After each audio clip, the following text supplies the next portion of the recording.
Hey friend, I got this idea right here off TikTok. Not sure who the original creator of it is. Anyway, we're going to be using everything from the Dollar Tree to recreate it. These are the items that I am going to be using, and I'm just going to wing it. It might be an easier way to do it. I don't know if it is. This is the way I did it. And here's all the stuff that I'm going to be using to bedazzle mine. I did change the clothes hanger out too. So this is just how I'm going to be doing it. Zip tie the baskets together. I ended up doing it completely different.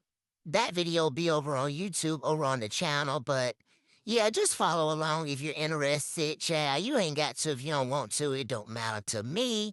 But my grandbabies is gonna think I'm the best white grandma in the world when I get done fixing up my little witch section. Look at your cousin.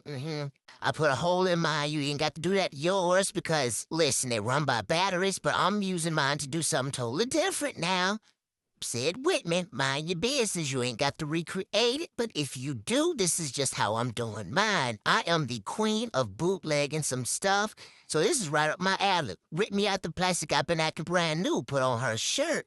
Now, I'm gonna make you look a little bit better later on, but follow along the entire process of me redoing our front yard for the Halloween spooky season or whatever you want to call it.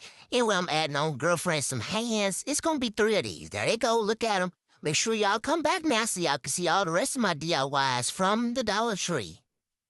I'm in full competition with my neighbors and they don't even know it. Look at her. She looking so cute. Ooh, they so fancy. Them my 3 daughters. Hey, Bear, Red, and Peaky. Mama love y'all. I even made them a card.